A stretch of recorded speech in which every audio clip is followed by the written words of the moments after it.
तो यूट्यूब पे मैं कुछ गाने सुन रहा था जब मैंने एक्चुअली इसकी ऐड देखी, Kellogg's muesli with 21% fruits nuts and seeds. ये काफ़ी फेमस शेफ एक्चुअली इसकी मार्केटिंग कर रहा था। उसने एक्चुअली एक रेसिपी बना के भी दिखाई और सुपर हेल्दी और टेस्टी लग रही थी। ऑफ कोर्स उसने उसके अंदर इंग्रेडिएंट लिस्ट, पूरे इंग्रेडिएंट लिस्ट की बात नहीं की। जो जो अच्छी चीज़ें हैं इसके अंदर उसके ऊपर उसने ध्यान दिया। उसमें उसकी भी गलती नहीं है कि that's how the products are marketed in India. तो इसलिए मैंने डिसाइड किया to check out this product to really see do we need this product to start our day with. तो दोस्तों आज के वीडियो में हम देखते हैं कि क्या केलॉग्स मूसली जो एक ब्रेकफास्ट ऑप्शन है, क्या वो हेल्दी है, अनहेल्दी है। अगर अनहेल्दी है तो क्या एग्जैक्टली उसमें इश्यूज है, क्या प्रॉब्लम है, क्यों अनहेल्दी है, उसके बारे में बात करेंगे। और प्लस अगर केलॉग्स मूसली का हमें कंज्यूम नहीं करना है बिकॉज इट इज अनहेल्दी, ठीक है, तो क्या डिफरेंट ऑप्शंस अवेलेबल है इंडियन मार्केट में, वो भी हम देखेंगे इस वीडियो में। तो देखते रहिए इस वीडियो को एंड तक दोस्तों, और शुरू करते हैं हम आज का वीडियो। लेकिन उसके पहले दोस्तों आप जरूर मुझे कमेंट करके बताना कि अगर आप कोई ब्रेकफास्ट सीरियल कंज्यूम करते हो करंटली तो वो कौन सा ब्रेकफास्ट सीरियल है। I would like to know that. तो चलिए इंग्रेडिएंट लिस्ट को देखते हैं, चेक करते हैं कि क्या है इसके अंदर एग्जैक्टली। सबसे पहली चीज जो इसके अंदर है वो है मल्टीग्रेन। 66.4% मल्टीग्रेन यूज किए हैं इसके अंदर। कौन से मल्टीग्रेन यूज किए हैं? व्हीट है 24.6%, कॉर्न ग्रिट्स है 15.7%, राइस का इस्तेमाल किया है 10.1%, रोल्ड बार्ले का इस्तेमाल किया है अराउंड 8%, तो और रोल्ड ओट्स भी है अराउंड 8%। तो definitely in terms of multigrain काफ़ी अच्छा कॉम्बिनेशन यूज़ किया है। दूसरे ग्रेन्स भी है जो इस्तेमाल कर सकते थे, but it's a good combination of grain. आपको इससे कॉम्प्लेक्स कार्ब्स मिलने वाला है, और जो बार्ले है वो definitely good source of protein है, गुड सोर्स ऑफ फाइबर है, जिसको हिंदी में जो भी बोलते हैं। कॉर्न ग्रिड्स भी यूज किए इसके अंदर, जिसके हम मकई के टुकड़े भी बोलते हैं। तो definitely in terms of multigrain काफी अच्छे कॉम्बिनेशन यूज किए हैं, healthy option, healthy multigrain use किए हैं इसके अंदर। इंग्रेडिएंट लिस्ट में नेक्स्ट है कैंडीड एंड ड्राई फ्रूट्स, जिसके अंदर नट्स एंड सीड्स 21% यूज किया है। काफी अच्छा रेशियो है नट्स एंड सीड्स का। कैंडीड पपाया यूज किया है 6%, कैंडीड क्रैनबेरी यूज किए हैं 4%, रेजिन्स है 4%, आलमंड है 4%, पंपकिन सीड्स है 3%। तो definitely in terms of nuts and seeds काफ़ी अच्छे ऑप्शन यूज किए हैं। Pumpkin seeds, almonds, very healthy, super healthy, हम सबको पता है। लेकिन इसमें जो नोट करने की वाली बात है, ध्यान देने वाली बात है, वो है कैंडीड ड्राइड फ्रूट्स का इस्तेमाल किया गया है। क्या है एग्जैक्टली? कैंडीड पपाया और कैंडीड क्रैनबेरी। नाउ एक्चुअली देखो, ड्राइड फ्रूट्स जो होते हैं ना वो हेल्दी होते हैं, क्योंकि उसके अंदर से सिर्फ वाटर जो है, एक्सेस वाटर जो उसके अंदर से होता है उसको निकाल दिया जाता है और उसको पूरी तरह से ड्राइड कर देते हैं, ठीक है। तो एक न्यूट्रिएंट डेंस फूड वो बन जाता है। बट ये जो कैंडीड जो वर्ड है, right, that's the problem. Candied यानी उस ड्राइड किए हुए फ्रूट को एक्चुअली इन्होंने शुगर सिरप में डिप किया है, ताकि उसको और उसका स्वीटनेस और बढ़ाया जाए, and that's what we don't want. अगर इसके ऊपर लिखा होता है dried cranberries and dried papaya तो अच्छा होता, बट इसके ऊपर लिखा है candied papaya and candied cranberry, so that's not good. Of course 6% और 4% रिस्पेक्टिवली यूज किया है, but still it could have been avoided अगर इसको सुपर हेल्दी ब्रेकफास्ट ऑप्शन बनाना होता तो। नाउ इंग्रेडिएंट लिस्ट में नेक्स्ट है शुगर। तो इन्होंने शुगर का इस्तेमाल किया है, कितना परसेंट वो मेंशन नहीं किया है, पर as a smart customer we can actually calculate कि शुगर कितना परसेंट यूज किया है इसके अंदर। अगर आपको जानना है कि एग्जैक्टली शुगर कितना परसेंट यूज किया है तो मुझे कमेंट बॉक्स में कमेंट करके बताइए, मैं आपको जरूर रिप्लाई करूंगा। नेक्स्ट इंग्रेडिएंट है serial extract, which is okay, wheat bran which is good, आंवला साल्ट ओके। अगेन कितना परसेंट यूज किया है नहीं बताया गया है, बट हम न्यूट्रिशनल लेवल देख के चेक कर सकते हैं कि सोडियम कितना है। सोडियम को देख के हम अंदाजा लगा सकते हैं कि आयोडाइज्ड सॉल्ट जो है उसका इस्तेमाल कितना किया गया है। Again we want limited amount of salt to be present in our breakfast. Now next ingredient में मेंशन किया है antioxidants INS 320 and INS 307B। ना देखो दोस्तों, जो एंटीऑक्सीडेंट्स होता है वो एक्चुअली अच्छे होते हैं, क्योंकि एंटीऑक्सीडेंट्स हमें हमारी बॉडी के सेल्स को बचाते हैं from free radical, the damage that free radical cause to our cells. तो एक तरह से काफी अच्छा है, एंटीऑक्सीडेंट्स हमें चाहिए। Vitamin C is an antioxidant, vitamin E is an antioxidant. But इसके अंदर जो इस्तेमाल किया है INS 320, राइट, वो अच्छा नहीं है। तो ये जो एंटीऑक्सीडेंट INS-320 इस्तेमाल किया हुआ है वो एक्चुअली हार्मफुल है।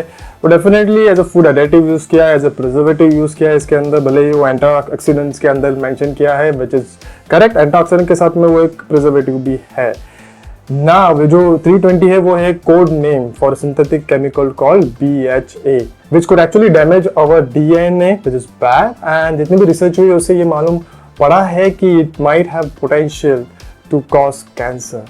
तो अगेन बहुत सारी डिफरेंट कंट्रीज है, फॉर एग्जांपल यूएस में कैलिफोर्निया स्टेट ने इसे बैन किया है, जापान जैसी कंट्री ने भी इसे बैन किया हुआ है। तो definitely it is not good, और यही एक ऑप्शन नहीं है, दूसरे एंटीऑक्सीडेंट्स इस्तेमाल कर सकते थे which is kind of natural, पर इन्होंने इसका इस्तेमाल किया है which is not good. Again कितना क्वांटिटी है क्या है हमें नहीं पता, बट अवॉइड कर सकते थे because this is a known fact, right. I mean media में आप कहीं भी इंटरनेट पे पढ़ो, इसके ऊपर आपको इन्फॉर्मेशन मिल जाएगी। तो जो केलॉग्स के जो भी रिसर्च टीम है, क्या उनको पता नहीं कि ये हार्मफुल हो सकता है, और दूसरे अगर ऑप्शन अवेलेबल है तो क्यों इस्तेमाल करना, right. That's the point. Now जो नेक्स्ट एंटीऑक्सीडेंट है INS-307B, दैट इज गुड। ये जो एंटीऑक्सीडेंट 307B है, it is actually obtained from vegetable oil, particularly sunflower oil से obtain किया जाता है। It is vitamin E, so it's natural, but of course उसको भी synthetic form में बनाया जा सकता है। So we don't know whether it's natural or synthetic, but at least assume करके चल सकते हैं कि it is naturally obtained from vegetable oil, so that's okay, that's fine। मैं अगर इन एंटीऑक्सीडेंट्स को जो कैलॉग्स ने यूज़ किया है कंपेयर करूँ पैगरी के मूसली के साथ में, तो उसके अंदर जो एंटीऑक्सीडेंट्स है वो 100% नेचुरल एंटीऑक्सीडेंट यूज किए, विच इज वेरी गुड। उन्होंने यूज किए हैं INS-322 and INS-306, which is actually code name for soya lectins and vitamin E, which is extracted from vegetable oil, जैसे मैंने आपको पहले कहा। That means 100% natural antioxidants। तो ऑप्शंस तो है, तो क्यों कैलॉग्स ने इस एंटीऑक्सीडेंट्स को यूज किया, I don't know। Now ingredient list में जो नेक्स्ट चीज है वो है added flavor। It contains added flavors, artificial coconut flavoring substances। ना देखो दोस्तों, जो एडिड फ्लेवर्स होते हैं, आर्टिफिशियल हो या नेचुरल हो, उनका जो केमिकल स्ट्रक्चर होता है वो होता है सेम। द डिफरेंस इज वो नेचुरली ऑकरिंग फ्लेवर्स होते हैं फ्रॉम फूड, और इसको सिंथेटिकली लैब में बनाया जाता है। But as I said chemical structure same है, तो अगेन इतना हार्म नहीं करेगा। बट द थिंग इज अगर नेचुरल फ्लेवरिंग सब्सटेंसेस अवेलेबल है, तो why this companies are using artificial flavouring, artificial colours क्यों यूज करते हैं, I don't know. Again could have been avoided. Now next चीज उन्होंने मेंशन की है, इट कंटेन्स ग्लूटेन। तो ये ग्लूटेन फ्री नहीं है बिकॉज इसके अंदर व्हीट का इस्तेमाल किया है। It contains almonds which is okay. It contains sulphide, इसके ऊपर आगे बात करते हैं। It is not good actually। Now इस पे लिखा हुआ है some candied and dry fruit contain sulfide to maintain color। Now और एक जो प्रॉब्लम है इसके अंदर, apart from candied dry fruit जिसकी मैंने बात की, प्लस एंटीऑक्सीडेंट जिसकी मैंने बात की, तीसरी प्रॉब्लम है इसके अंदर सल्फाइड का इस्तेमाल किया हुआ है। दोस्तों most of the packaged food जो बाजार में मिलते हैं उनको खराब होने से बचाने के लिए कुछ ना कुछ फूड एडिटिव्स यूज करने पड़ते हैं एज ए प्रिजर्वेटिव, और इसके अंदर ये जो सल्फाइड यूज किया है which is a sulphur based product, उसको इस्तेमाल किया है क्योंकि इसके अंदर है कैंडीड ड्राइड फ्रूट्स। तो जिस भी प्रोडक्ट में कैंडीड ड्राई फ्रूट्स है उसके अंदर इसका इस्तेमाल किया जाता है to preserve its freshness, to prevent bacterial growth. But actually sulphide जो है वो बहुत जनों को हार्मफुल हो सकता है। अगेन कितना क्वांटिटी में यूज किया है वी डोंट नो, बट इसके प्रॉब्लम्स हो सकते हैं। So again that's not good, it is actually not required. अगर कैंडी ड्राई फ्रूट्स इस्तेमाल नहीं किए होते तो ये जो सल्फर है उसकी सल्फाइड सल्फर बेस्ड प्रोडक्ट इसका यूज करना नहीं पता है इनको। Now there might be some individuals who may be sensitive to sulphide, जिनको सल्फाइड कंज्यूम करने के बाद में स्टमक क्रैम्प्स का प्रॉब्लम हो सकता है, स्किन पे रैशेस आ सकते हैं, किसी को अस्थमा का अटैक भी आ सकता है। अगेन कितना यूज़ किया है इन्होंने बताया हुआ नहीं है इसके अंदर, but again as a side it could have been avoided, कोई ज़रूरत नहीं है इसके। तो अभी हम क्विकली देखते हैं न्यूट्रिशनल इन्फॉर्मेशन, न्यूट्रिशनल फैक्ट्स के अंदर क्या क्या मेंशन किया हुआ है।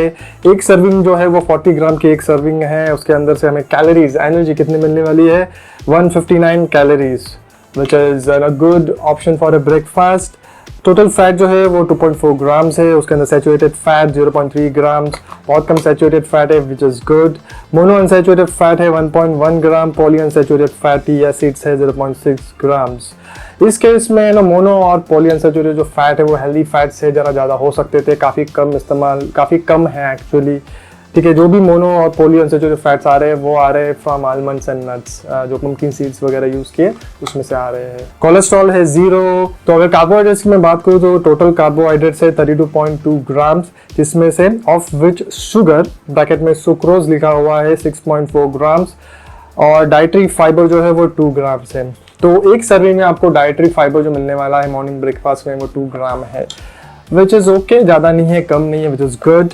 बट ये जो प्रॉब्लम है वो है इसके अंदर 6.4 grams of sugar, sucrose. Sucrose जो है वो एक्चुअली एक दूसरा नाम है फॉर टेबल शुगर, जो वाइट शुगर होती है उसको सुक्रोज बोलते हैं।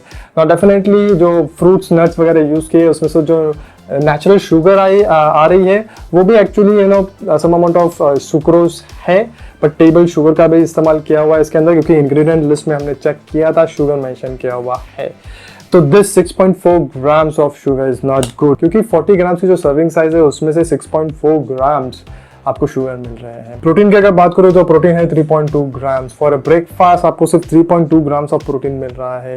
आई think it should have been at least around 7 grams या 8 ग्राम्स ऑफ प्रोटीन। ऑफकोर्स आप ये जो कंज्यूम करोगे वो मिल्क के अगर साथ कंज्यूम करते हो तो इसके अंदर जो ओवरऑल इसकी जो एनर्जी है, कैलोरीज है वो बढ़ जाएगी, प्रोटीन भी बढ़ जाएगा ज़रा सा। बट अगेन आप कौन सा मिल्क कंज्यूम करते हो वो भी मैटर करता है। जो नॉर्मल बाजार में मिल्क मिलता है, आई मीन ऑफकोर्स हम सबको पता है कि उसको कैसे प्रोड्यूस किया जाता है। It may actually not contain the required amount of protein that we would want to have in milk. Next है सोडियम 0.06 ग्राम। सो जैसे मैंने बात की थी सॉल्ट का इस्तेमाल किया हुआ है, तो 0.06 ग्राम एक सर्विंग के अंदर, I mean it's nothing, it's good actually. ठीक है, तो ज़्यादा सॉल्ट इस्तेमाल नहीं किया है। विटामिन और मिनरल्स की मैं बात करूँ तो विटामिन सी है 10 मिलीग्राम, थायमीन है which is vitamin B1, B2, B3, B6, B12, folate, iron. So vitamin और मिनरल्स हैं, but you cannot depend on this product for your vitamins and minerals need. आपको इनफ फ्रूट्स, वेजिटेबल्स वगैरह consume करने पड़ेंगे। और अगर आप वेजिटेरियन हो तो आपको बी विटामिन्स के ऊपर ज़्यादा ध्यान देना पड़ेगा। ठीक है, क्योंकि अगर आप नॉन वेज हो तो आपको एग से, चिकन से, फिश से बी विटामिन्स मिल जाते हैं, बट बहुत सारे वेजिटेरियन जो होते हैं उनमें बी विटामिन्स की डेफिशिएंसी होती है। तो अगर मैं प्राइस की बात करूँ दोस्तों तो इसकी प्राइस है 325 रुपीज़ फॉर 500 ग्राम्स। तो आप अमेजोन पे जाओगे या लोकल मार्केट में चेक करोगे तो आपको 10-15 रुपीज़ का फ़र्क आपको दिखेगा, तो लगभग 300 रुपये के आसपास भी आपको ये मिल सकता है। तो दोस्तों definitely I would not recommend Kellogg's muesli. अगर मार्केट में दूसरे ऑप्शंस अवेलेबल है तो क्यों केलॉग मूसली हम कंज्यूम करें। आप कंज्यूम कर सकते हो बैगरी मूसली। इसके अंदर अगर आप इंग्रेडिएंट लिस्ट चेक करो तो काफ़ी अच्छी इंग्रेडिएंट लिस्ट है, कोई भी हार्मफुल चीज़ के अंदर नहीं है। आपके लिए एक सुपर हेल्दी ब्रेकफास्ट ऑप्शन है। ऑफकोर्स विदाउट शुगर वाला बैगरी मूसली आप चूज़ करें तो ये सुपर हेल्दी ब्रेकफास्ट है। नेक्स्ट ऑप्शन जो आप परचेस कर सकते हो वो है मुर्गिन्स का ऑर्गेनिक रागी फ्लेक्स। ना रागी मुझे पर्सनली पसंद है, तो मैं रिसर्च कर रहा था कि ऐसा कौन सा रागी फ्लेक्स अवेलेबल है। ये मैंने अमेजोन से बाई किया हुआ है, और इसके अगर इंग्रेडिएंट लिस्ट आप चेक करो तो डेफिनेटली बहुत ही अच्छी डेफिनेटली कुछ हार्मफुल चीज़ इसके अंदर नहीं है। रागी है 84%, जैगरी पाउडर का इस्तेमाल किया है, शुगर का इस्तेमाल नहीं किया है। जैगरी पाउडर 12%, कोकोआ है, इसके अंदर एडिबल सॉल्ट है, मेंशन किया है कितना परसेंट यूज़ किया है 0.75%, और एंटीऑक्सीडेंट इस्तेमाल किया है INS 307 जो कि नेचुरल एंटीऑक्सीडेंट्स है जैसे हमने पहले बात की। तो डेफिनेटली एक बहुत ही अच्छा ऑप्शन है दोस्तों मुर्गिन्स का, आप अमेजोन से बाय कर सकते हो। ये कोई स्पॉन्सर्ड वीडियो नहीं है दोस्तों, मैंने रिसर्च करके इस प्रोडक्ट को आइडेंटिफाई किया है और मैं लास्ट लगभग 2-3 महीने से इसका इस्तेमाल कर रहा हूँ। काफ़ी अच्छा टेस्ट है। मैं अपनी 5 साल की बेटी को भी यही देता हूँ। I mean she also likes. तो इसका लिंक जो है दोस्तों मैं डिस्क्रिप्शन बॉक्स में नीचे दे दूंगा, आप चेकआउट कर सकते हो। अगेन आई विल रिपीट, कोई स्पॉन्सर्ड वीडियो नहीं है, मैं कुछ इसकी मार्केटिंग नहीं कर रहा हूँ। बहुत अच्छा प्रोडक्ट है, मैं कंज्यूम कर रहा हूँ, इसलिए मैं आपके साथ में शेयर कर रहा हूँ जो मैं कंज्यूम करता हूँ। ठीक है, नेक्स्ट अवेलेबल ऑप्शन है दोस्तों है nourish organic honey crunch muesli, जो आपको अमेजोन से मिल सकता है। इसके अंदर भी आप अगर इंग्रेडिएंट लिस्ट चेक करो तो डेफिनेटली बहुत ही अच्छे इंग्रेडिएंट लिस्ट है, कोई भी हार्मफुल चीज़ इसके अंदर इस्तेमाल नहीं की हुई है। अगर आपको इनमें से कोई भी अच्छा नहीं लगता है तो I think plain simple option है क्वैकर का ओट्स। क्वैकर का ओट्स लीजिए और कस्टमाइज कीजिए, आपको उसके अंदर क्या क्या इस्तेमाल करना है, क्या क्या डालना है। आपको पंपकिन सीड्स डाल सकते हो, चिया सीड्स डाल सकते हो, फ्रूट्स डाल सकते हो, इसके अंदर एप्पल चॉप करके डाल सकते हो। ठीक है, तो बहुत सारे ऑप्शंस है। आप आपकी खुद की ओट मील बना सकते हो क्वैकर ओट्स के साथ में, rather than purchasing any in this case Kellogg's Muesli। Definitely Kellogg's Muesli को अवॉइड कीजिए।